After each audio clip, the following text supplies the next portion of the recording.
buat bertahan sampai 10 tahun aja tuh ya ada naik turunnya, tapi kan orang taunya enaknya aja ya. Sebenarnya buat bisnis ya, membuat itu gampang, dan kita itu kayak kita sebenarnya nggak boleh niru orang ya. Niru orang kayak misalnya kayak kita lihat orang nih, kayaknya lihat orang itu kita buat kayak gitu juga, kayaknya enak banget ya hidupnya gitu.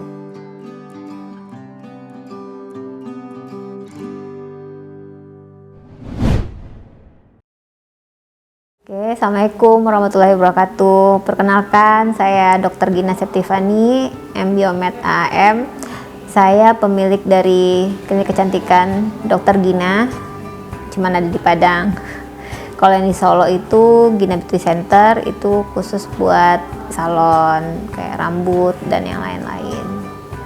Kalau di klinik Dr. Gina itu jenis pelayannya bisa buat tubuh, bisa buat wajah, udah pasti ya, namanya juga kecantikan. Dan kalau buat tubuh kita juga sekarang nerima buat home care, home service, karena kan sekarang banyak ibu-ibu yang mager kan buat pergi treatment nggak sempat yang kayak gitu, kita terima sekarang. Sebenarnya dari kecil cita-cita saya ada 2 ya terlalu banyak cita-cita, jadi psikolog sama dokter sih. Dulu jadi psikolog, jadi dokter, tapi ternyata tamat SMA, saya SMA 3 Padang, lulus SMA saya memang pengennya keluar dari Padang, makanya kuliah di Jakarta. Saya ngambil di Fakultas Kedokteran Yarsi di Cempaka Putih. Itu cita-citanya ya dari kecil memang jadi dokter ya. Saya itu awalnya pengennya jadi dokter bedah plastik, karena saya tipenya males dulu ya, suka males banyak ngobrol sama orang lama-lama. Kalau misalnya kayak sekarang kan saya harus banyak ngobrol ya, misalnya dengerin keluhan pasien ya, maksudnya itu kayak kasih apa pendapat sama pasien dan segala macam. Kayak itu tuh sebenarnya dulu tuh males banget yang kayak gitu. Saya tuh lebih suka kayak kerja ketimbang banyak ngomongnya yang kayak gitu. Tapi dengan berjalannya waktu, akhirnya saya di klinik kecantikan dan harus banyak ngomong sama pasien, harus banyak tatap muka ketimbang banyak kerjanya yang kayak gitu kan.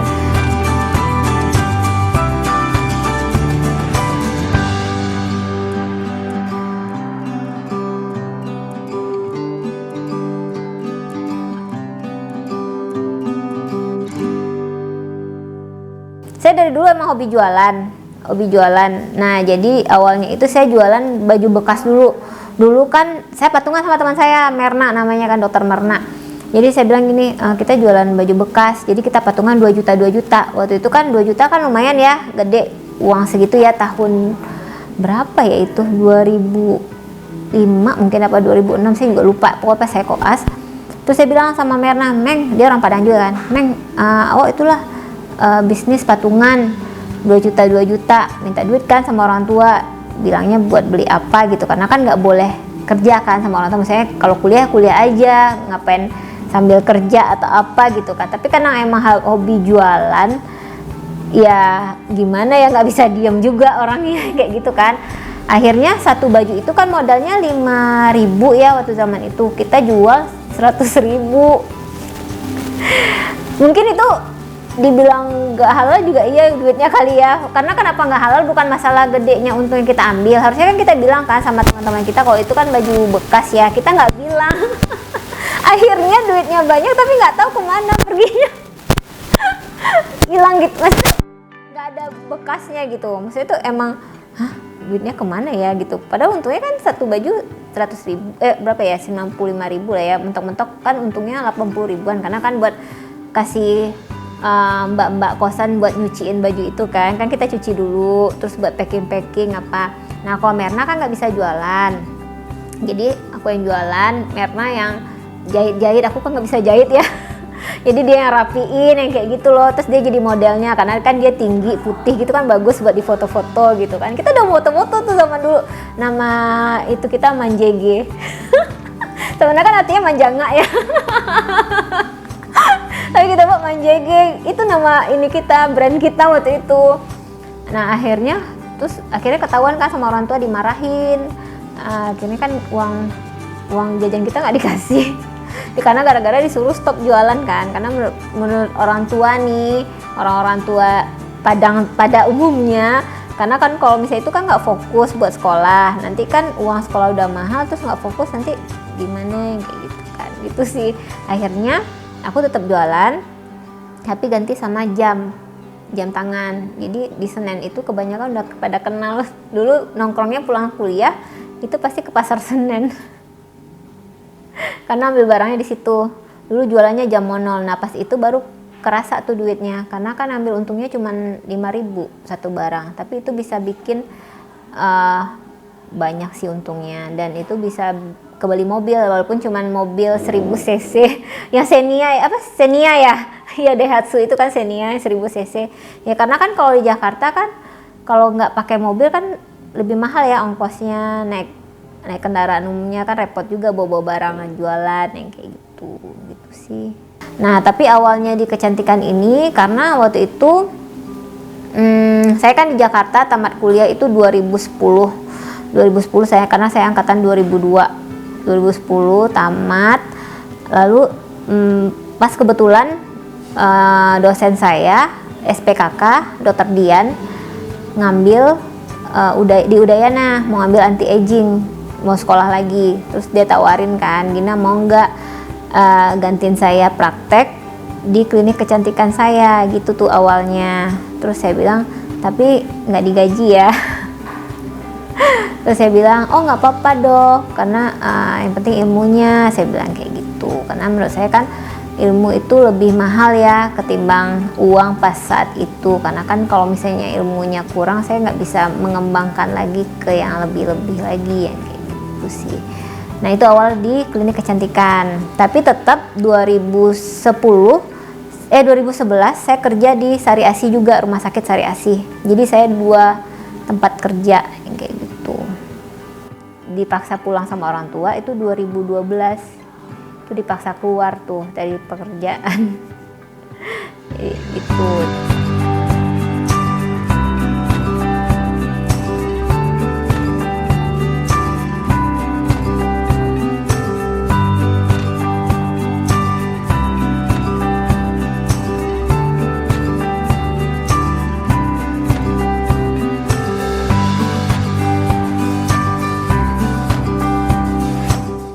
Terus buka klinik di sini 2012, terus bilang sama orang tua kan, nah ini kan baru buka, pasti kan pasiennya antara ada dan tiada ya. Waktu itu sempat stres loh, maksudnya tuh sempat kayak namanya baru buka kan nggak ada pasien ya, apalagi kan bukanya yang kayak cuman di garasi mobil itu kan, yang tempat kecil itu. Dulu tuh nggak ada sekatnya dari ini loh, dari gorden, benar dari gorden warna hijau, masih ada tuh fotonya.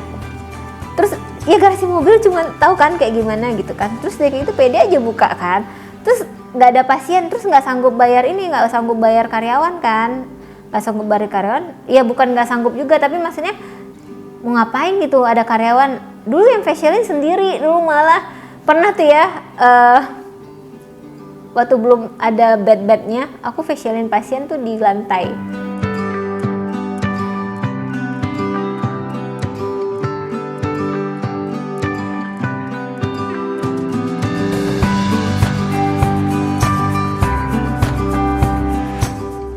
Mas itu bikin racik krim sendiri itu awalnya dari suami ya, dulu masih pacaran kan.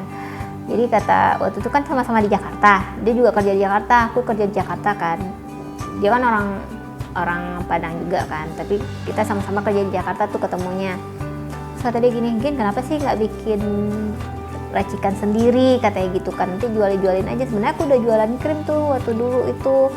Terus kata aku gimana ya, masih mikir tuh. Akhirnya kan dia yang ya kan racikannya bagus gitu-gitu kan. Nah terus ya udah deh, akhirnya mulai dari situ tuh coba-coba jualin krim dulu. Terus kalau pulang ke Padang itu kan ambil pasien treatment di lantai tadi yang kayak gitu, buat ya mulai dari situ sih sebenarnya. Kalau krim kita tuh kirim sampai ke Jepang, sampai ke Qatar pernah yang kayak gitu, ke Arab Saudi juga sering yang kayak gitu. Klinik ini bisa jadi klinik itu dari duit aku jualan baju. Aku punya dulu 4 toko di SPR. Nah, kenapa tutup? Karena soalnya harus milih dong. Klinik udah mulai rame, baju juga rame, gue milih yang mana nih, yang kayak gitu kan. Akhirnya milih klinik, karena kalau baju kan harus pergi belanja sendiri, karena kan harus sesuai dengan style sendiri kan. Kalau beli online kan nanti susahnya nggak bagus atau gimana, nanti kejual kan rugi, yang kayak gitu. Waktu itu buka di tahun 2012 kan belum ada yang buka klinik kan, yang mulai membuka cuman kayak Natasha yang udah nasional ya. Kalau misalnya kayak ini kan baru aku kan. Itu pasien pertama aku kan teman-teman deket aku kan. Itu ya percayalah yang gitu mungkin ya. Jadi dari mulut ke mulut sih kebanyakan. Jadi misalnya kayak satu orang nih bagus, nanti lebaran nanti kan ketemu tuh, oh bagus di mana, Dokter Gina. Malah yang lebih tahu duluan Dokter Gina tuh bukan orang Padang, malah orang luar kota. Pasien di Mentawai, di Sawalunto, Si Junjung, Damas Raya. Nanti pas lebaran baru tahu orang Padang baru tahu sekarang sih. Oh dulu tuh malah orang luar kota yang banyak. Dan dulu itu udah termasuk lengkap di sini. Emang kliniknya biasa tapi alatnya aku lengkapin yang kayak gitu. Aku nggak ngejar ke bentuk penampakan klinik sih. Ternyata orang Padang tuh berbeda ya ternyata. Kalau Jakarta kan mindsetnya kayak yang penting nggak perlu deh tempatnya bagus, yang penting kan hasilnya bagus. Tapi kalau di Padang ternyata yang penting tempatnya oke gitu buat diposting, oh gue di sini nih. Dia nggak mentingin kayak hasil tuh nanti nomor sekian. Ternyata di Padang seperti itu kan, aku nggak tahu ya. Kayak pasien ya ngomong gini, pernah tuh inget banget orang bank BNI sih pasien aku bilang gini, ditemenin sama temannya kan, kata temannya gini, lu yakin lo perawatan di sini kliniknya ini udah kayak kandang ayam, kata dia kayak gitu. Tapi itu jadi motivasi sih, nggak gimana ya, karena orang drop ya. Kalau aku sih orang bodo amat gitu, terserah lu ngomong apa gitu kan. Yang penting kita kan jalan terus ya, mas itu kita harus semangat terus. Kalau misalnya kita dengerin omongan orang kan kita jadi mundur ya, bukan jadi maju ya, kayak gitu sih. Karena kan sebanyak apa orang suka, sebanyak itu juga orang nggak suka kan, gitu sih. Pede aja. Pede kalau misalnya bakal banyak pasien yang kayak gitu kan ya. Walaupun sekarang masih kayak ya masih merangkak lah ya, ibaratnya masih anak TK kan. Masih belajar terus, banyak belajar, banyak ini aja sih sekarang. Malah dari pasien ya, tantenya teman kan ibu kedubasan Singapura, terus bilang kan, tante kok mau sih perawatan di sini? Kan kliniknya masih kayak gini, masih jelek, yang kayak gitu kan kliniknya, kok tante mau sih dari Singapura gitu kan di Singapura lebih banyak lagi gitu. Terus dia bilang, tante yakin kok Gina nanti bakal terkenal yang kayak gitu kan, bakal gede gitu kan. Iya amin tante gitu kan. Ya itu sih maksudnya kayak oh iya ya mungkin ya, maksudnya yang penting kan kita usaha dulu kan. Terus pernah tuh dulu kan pasien itu dari mulut ke mulut. Nah Adit dulu kan belum terkenal juga, Adit Tritama kan pasien di sini dulu. Itu tuh sering ngobrol, Dit kita kapan terkenal ya Dit? Adit kan dulu pakai motor bututnya itu kan.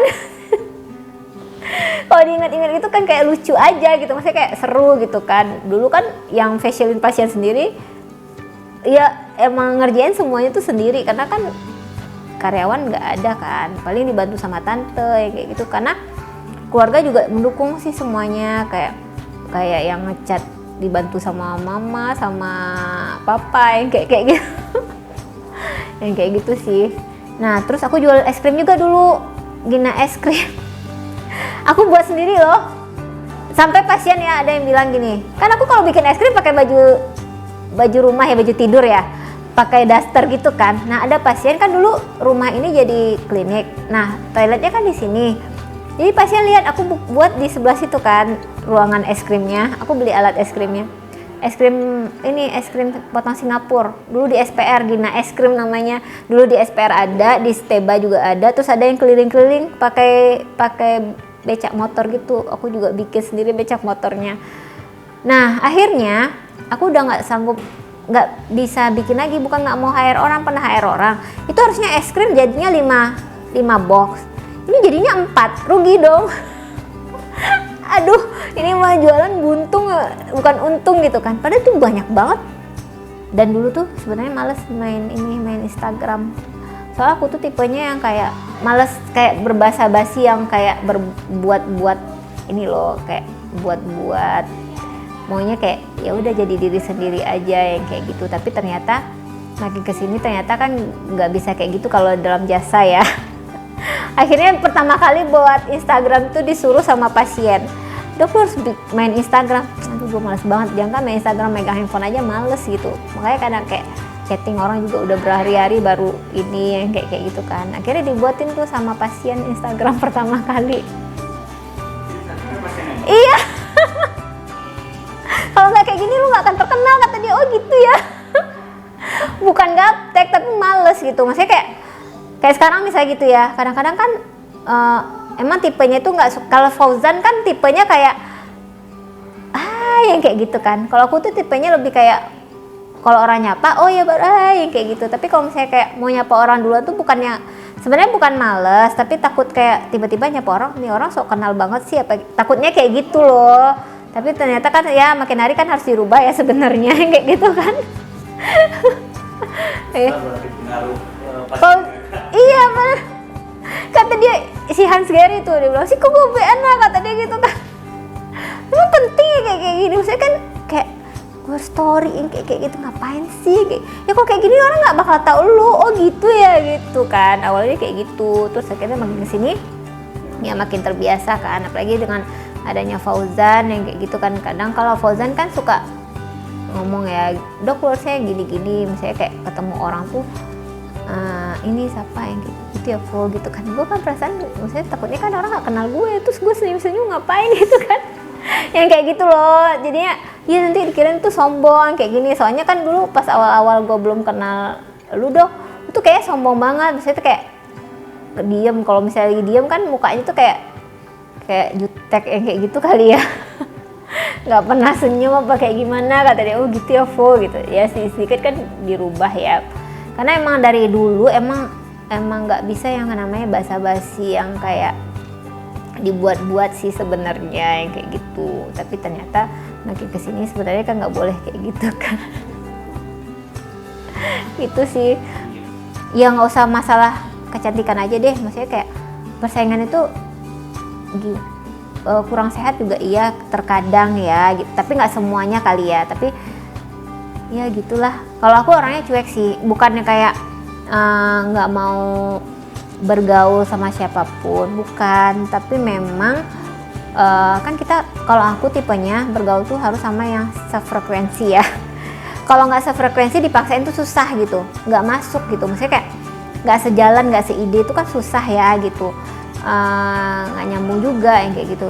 Dan tipenya nggak suka ngobrolin orang, sukanya itu misalnya kayak ketemu orang nih yang bermanfaat aja gitu. Maksudnya kalau udah umur segini kan ngapain sih ngomongin orang yang kayak gitu kan, karena kan kita nggak bakal maju. Lu juga gak dapat duit bukan dari orang itu, lu udah banyak dapat dosa tuh ngomongin orang yang kayak gitu kan. Jadi kalau aku tuh sukanya ngumpul nih, mendingan yang kayak bermanfaat, misalnya kayak bisnis apa ya yang lain yang kayak gitu. Karena kan aku dulu aja tuh ya semuanya aku kerjain kan, karena kan duit dari klinik nggak ada. Aku akhirnya buka Gina Mode kan. Di sini nggak pernah endorse ya, paling endorse tuh kayak gimana ya, paling cuma endorse treatment, nggak pernah yang endorse yang kayak mau janjiin, oh habis dari sini langsung jerawatnya hilang, enggak yang kayak gitu. Kalau Sivo pun orang mikir kan, maksudnya Sivo gratis gitu. Sivo tuh kan gak gratis, Sivo juga bayar di sini kalau treatment. Tapi kan orang mikirnya itu endorse ya gitu sih. Dan kita di sini itu lagi ada ya home care tadi, home treatment, home service. Jadi buat ibu-ibu misalkan habis lahiran kan repot tuh bawa anak gitu. Pokoknya cukup dengan treatment 500.000 udah ada lulurannya juga, udah ada krim badnya juga kayak gitu. Itu sih. Di sini udah lengkap semuanya dari atas sampai ke bawah. Nah, saran aku buat pasien tuh kebanyakan kalau udah bagus mukanya tuh kan males-malesan lagi. Nah, nanti kalau mulai dari awal kan lebih keluar duit lagi ya. Kalau dokternya mah alhamdulillah ya. Kalau maintenance kan pasti duitnya aja standar ya yang kayak gitu kan. Tapi kan kadang-kadang pasien pengetahuannya kurang untuk hal itu kan, buat maintenance. Bukan masalah klinik bikin ketergantungan ya. Sebenarnya klinik dimanapun ya, itu semuanya bagus, tapi kan cocok-cocokan kan. Bukan masalah ketergantungan, karena soalnya kalau misalnya kayak mobil aja nih, mobil kok nggak dirawat pasti jelek kan, semahal apapun mobil pasti jelek. Sama kayak wajah kalau nggak dirawat pasti kusam, buram, jelek, yang kayak gitu kan. Target pasti ada ya, target ke depan gimananya. Tapi yang namanya target kan nggak terlalu apa ya. Kalau aku tuh ada target, tapi yang nggak maksain gitu. Kan kadang orang ada target tapi maksain kan. Tapi kalau aku tuh target tapi nggak terlalu maksain. Kalau sekarang ya, kalau dulu iya zaman-zaman masih muda dulu. Kalau sekarang kan umur udah mau 40 jadi jadi kayak ya santai aja dulu yang kayak gitu loh. Tapi tetap jalan terus kan. Ini kan klinik udah mau 10 tahun. Buat bertahan sampai 10 tahun aja tuh ya ada naik turunnya, tapi kan orang taunya enaknya aja ya. Sebenarnya buat bisnis ya, membuat itu gampang, dan kita itu kayak kita sebenarnya nggak boleh niru orang ya.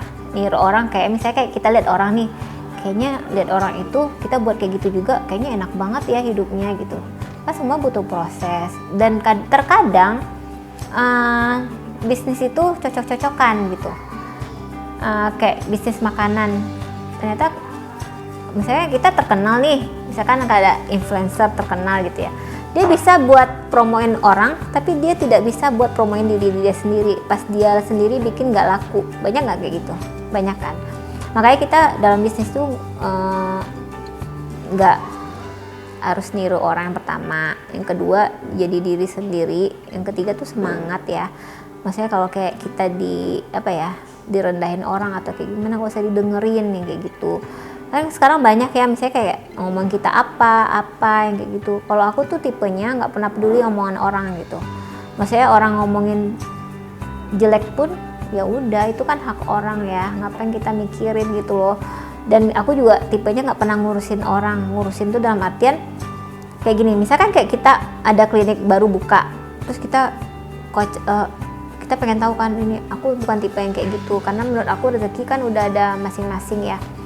Jadi yang penting kita kualitas diri kita aja ditingkatin yang kayak gitu loh. Terus kalau misalnya kayak kan ada masa jenuh, pasti ada masa jenuh kan, ada masa jenuh, dan gimana caranya kan kita yang tahu buat menghilangkan kejenuhan kita yang kayak gitu kan. Ada masa-masa yang kayak kita jatuh, yang kayak ya namanya pasien kan ada yang baru pergi ke sana yang kayak gitu kan pasti menurun yang kayak gitu kan. Sedangkan karyawan di sini kan lumayan banyak ya. Karyawan aku ada 38 orang. Nah itu kan kalau misalnya nggak ada pasien, kita kan harus bayar gaji ya. Nah itu kan juga pasti bikin drop terkadang gitu ya. Tapi gimana caranya buat ya ini dijalanin aja gitu, dijalanin sambil mikirin yang terbaik. Maksudnya tuh kita mau bikin apa lagi nih, ide apa lagi nih yang kayak gitu. Kalau kita niru orang belum tentu kan sesukses orang kan yang kayak gitu. Kita kan punya jalan masing-masing ya. Kayak misalnya kayak influencer dia nggak cocok di makanan, gitu. Dia cocoknya di sini. Jadi kalau kita niru orang kan otomatis belum tentu rezeki kita sama kayak dia, belum tentu kita sesukses dia yang kayak gitu sih. Terus yang penting tuh mau belajar terus, jangan pernah puas sih. Karena kalau kita puas kan udahlah segini aja gitu kan, jadi kita nggak mau belajar lagi yang kayak gitu sih.